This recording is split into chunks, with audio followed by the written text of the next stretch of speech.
বিক্রমবাবু আমাকে একটা সহজ কথা বলুন। এসএসসি কয়েকদিন আগে বললো ওই হার্ড ডিস্ক থেকে কতটা কি পাবো না পাবো সেটা তো এখনো বলতে পারছি না। আবার সেই এসএসসি বলছে যে না আমরা যোগ্য অযোগ্য আলাদা করে দিতে পারবো।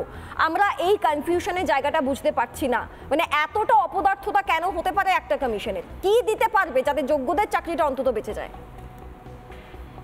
স্কুল সার্ভিস কমিশন প্রথম থেকেই তাদের স্ট্যান্ড কোনোদিনই ক্লিয়ার করেন। সুপ্রিম কোর্টে একরকম, সিঙ্গেল বেঞ্চে একরকম, ডিভিশন বেঞ্চে একরকম, আবার সুপ্রিম কোর্টে গিয়ে বলছে যে ওরা স্যাগ্রিগেশন করতে পারবে। যখন কলকাতা হাইকোর্টে হিয়ারিং হয়েছিল একদম স্পেসিফিক অর্ডারের মধ্যে রেকর্ড আছে যে স্কুল সার্ভিস কমিশনকে দুজন বিচারপতি বারবার করে জিজ্ঞেস করেছে যে আপনাদের এই যে ইলিগ্যালিটি সিবিআই বলছে, রিট পিটিশনাররা বলছে, আর কোনো ইলিগ্যালিটি আছে কিনা। স্কুল সার্ভিস কমিশন স্পেসিফিক বলেছে আমরা বলতে পারবো না যে আরো কিছু ইলিগ্যালিটি আছে কিনা, কত সংখ্যায় আছে সেটাও বলতে পারবো না। এবং স্কুল সার্ভিস কমিশন এটা বলেছে যে সিবিআই এবং রিট পিটিশনার যেগুলো দিচ্ছে সেগুলো তারা ডাউট করছে না।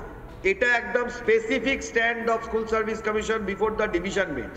ইভেন এর আগে যখন সুপ্রিম কোর্ট থেকে ম্যাটারটা রিমান্ড ব্যাক হয়ে কলকাতা হাইকোর্টে এসেছিল তখনও সুপ্রিম কোর্টের অর্ডারে রেকর্ড ছিল যে স্কুল সার্ভিস কমিশন তাদের কোনো স্ট্যান্ড তারা নিতে পারছে না। আমি জানি না কোনো অদৃশ্য শক্তির জন্য নিতে পারছে না, পেছন থেকে কেউ স্কুল সার্ভিস কমিশনকে কন্ট্রোল করতে বলে নিতে পারছে না, না নিজেরা বুঝতে পারছে না, না নিজেরা পিঠ বাঁচানোর জন্য নিতে পারছে, সেটা আমরা জানি না। কিন্তু স্কুল সার্ভিস কমিশন কোনোদিনই এই স্ট্যান্ড আজ অবধি নেয়নি। জানি না সোমবার দিন ওরা কি স্ট্যান্ড নেবে। আমাকে একটা বিষয়কে স্পষ্ট করুন বিক্রম বাবু, ওই ওএমআর শীটগুলো আছে না নেই, তার কোনো মিরর ইমেজ আছে না নেই, মানে এটা কি কমিশন কিছু বলতে পেরেছে? আমি বলে দিচ্ছি যা ঘটনা, যেটা original OMR sheet destroyed, mirror image destroyed, 23 লক্ষ ওএমআর শীট রয়েছে। আমি বলে দিচ্ছি, কথাটা শেষ করতে দিন। হ্যাঁ বলুন বলুন। OMR sheet, original OMR sheet destroyed, mirror image destroyed. Central bureau of investigation তদন্ত করে সেই মিরর ইমেজের যে কপি হার্ড ডিস্ক থেকে বানসালের থেকে উদ্ধার করেছে তাতে সমস্ত জিনিস আছে। এবং এসএসসি স্কুল সার্ভিস কমিশন সেই যেটা সিবিআই বার করেছে সেটাকে 1%ও ডাউট করছে না, তারা বলছে সেটা ঠিক।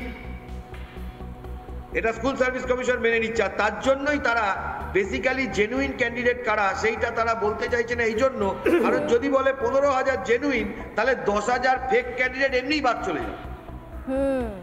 এই জন্য তারা বলছে না। তাহলে হাইকোর্টে বলেনি কেন? আর হাইকোর্টে এই যে ফ্যাক্ট সাপ্রেস করা, এটা তো না ওরা এখানেও বলেনি, সুপ্রিম কোর্টে বলেনি। ওরা শুধু যারা চাকরিহারা আগের দিন সল্টলেকে এসে কার্যত আন্দোলন করছিলেন তাদেরকে খালি আশ্বস্ত করেছেন, ছাড়া কিছুই করেনি, এর বাইরে কিছু করেনি। আমি নির্মল বাবুর কাছে যাব, আমি আসছি প্লিজ, আমি আসছি বিক্রম বাবু আসছি, আমি নির্মল বাবুর কাছে যাব। কয়েকটা বিষয় আমার হিন্ট চাই। এক, ওএমআর শীট কেন থাকবে না, অদ্ভুত বিষয়। দুই, এসএসসি একটা কমিশন এত অপদার্থ কেন যে সে কিছুই জানে না। বিক্রমবাবু বলছিলেন যে একটা প্রশ্নের উত্তরে তারা বলেছে যে এর তথ্য আমার কাছে নেই, ওর তথ্য আমার কাছে নেই, মানে যা যা বেআইনি কার্যক্রম হয়েছে তার তথ্যই তাদের কাছে ঠিকঠাক করে নেই। তাহলে সত্য কিভাবে প্রকাশিত হবে? দেখুন, আমি আপনাকে বলি, এসএসসির যে চেয়ারম্যান এ তো রিমোট কন্ট্রোলে চলে। এটা একটা পাপেট, ওটাকে বসিয়ে রেখেছে। সে পাপেটকে একটা খেলার পুতুলের মতো, দম দেওয়া পুতুল যেরকম চলে সেরকম দম দেওয়া পুতুলের মতো কথা বলছে। একদম পাপেট একটা total, number one. Number two হচ্ছে পুরো খেলাটাই হচ্ছে নজর ঘোরানোর খেলা। যিনি খেলছেন তার নাম হচ্ছে মমতা বন্দ্যোপাধ্যায়, পরিষ্কার কথা। তার কারণ এরপরে 5টা ফেজ আছে। এই 5টা ফেজের ইলেকশন যে করে হোক তাকে 4টে ফেজ কাটাতেই হবে। তার কারণ হচ্ছে লাস্ট ফেজটা যেটা শহরতলি, সেইটা উনি মনে করছেন 9টা সিট আছে, ওই জায়গাটা উনি হয়তো এন্ট্রি নিতে পারবেন। বাকি যে 4 ফেজগুলো রয়েছে এইখানে মমতা বন্দ্যোপাধ্যায় উইক, তার কারণ এগুলো সবই গ্রামের জায়গা। এবং 27টার মধ্যে বিজেপি গতবার 14টা পেয়েছে, এবারে আর তৃণমূল 13টা পেয়েছিল, এটা গ্রাম বাংলায়, আর 15টা ছিল শহরতলি।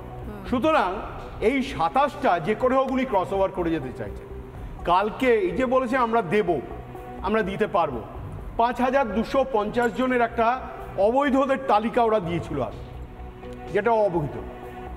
বারবার হাইকোর্ট ওদের কাছ থেকে বলেছিল পূর্ণাঙ্গ তালিকাটা দিন। আমি চাইছি মাছ, ওরা দিচ্ছে মাছের আঁশ।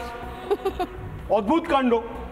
মাছ চাইলে মাছে নাচ দেয়, তারপরে এসে অন্য কথা বলছে। এই আঙুল তুলছে, বলুন তো আপনি, বলুন কি বলুন?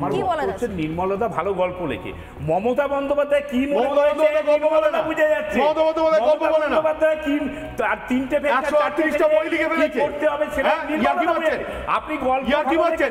শুনুন, দালালি করবেন করুন, কিন্তু দালালি করবেন করুন, এইভাবে দালালি করবেন না। যত ফাঁকে কথা বলেন, মানুষের চাকরি নিয়ে ইয়ার্কি করছেন, এটা বলুন মানুষের চাহিদা, মানুষের কি মানুষের কথা বলে না? তৃণমূল কিসের মানুষের কথা? গোটা তৃণমূল সুপ্রিম কোর্ট গড়ে হচ্ছে গোটা ক্যাবিনেটটা চোরের ক্যাবিনেট, চোরেদের ক্যাবিনেট। অস্বীকার করতে পারেন সরকারটা জালিয়াতের সরকার। You are committing fraud. কেন লুট করছে? বাজে কথা একদম বলবেন।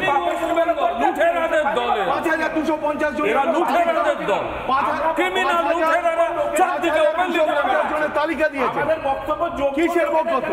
আপনি তো কেউ ননই মশাই, আপনি তো কেউই নন। অনিন্দ্যবাবু কি অদ্ভুত কথা বলছেন আপনারা। আবার কবে চাইলেন যে যোগ্য লোকের চাকরি কেন না যায়? আমাকে আগে একটা আমাকে আগে একটা কথা বলুন। আপনি বললেন কিছু দুর্নীতি হয়েছে, মমতা বন্দ্যোপাধ্যায় কোথায় স্বীকার করে যে দুর্নীতি হয়েছে? বলুন আপনি রাজনীতির জায়গা নিয়ে যাচ্ছেন। আমি এখানে বলতে বাধ্য হচ্ছি, আসছি অনিন্দ্যবাবু, যদি রাজনীতি না হতো, বিমল চক্রবাবু আসছি, না অনিন্দ্যবাবু, বিমল চক্রবাবু এবং নির্মলবাবু, আমি তিনজনকেই বলছি একটু শান্ত হন। বিমলবাবু শান্ত হন। আচ্ছা, আমি তিনজনেরই ভয়েস নামাতে বলবো, প্লিজ না হবে দেখাবেন। আমি তিনজনেরই ভয়েস নামাতে বলবো এবং আমি একটা বক্তব্য শোনাবো যে যখন প্রধানমন্ত্রী নরেন্দ্র মোদী তিনি এসে বলছেন যে আমি সৎদের পাশে আছি, তখন মমতা বন্দ্যোপাধ্যায় বলছেন আমার আপনাকে পাশে থাকার দরকার নেই। অদ্ভুত বিষয়, যখন এই মানুষগুলো বিপদে পড়লো তখন তারা কোথায় ছিল? শুনুন। মুখ ভোতা হয়ে যাবে, আপনার কোনো প্রয়োজন নেই শিক্ষক শিক্ষিকাদের। এরা হচ্ছে কিরকম জানেন? সাপেও চুমু খায়, ব্যাঙেও চুমু খায়।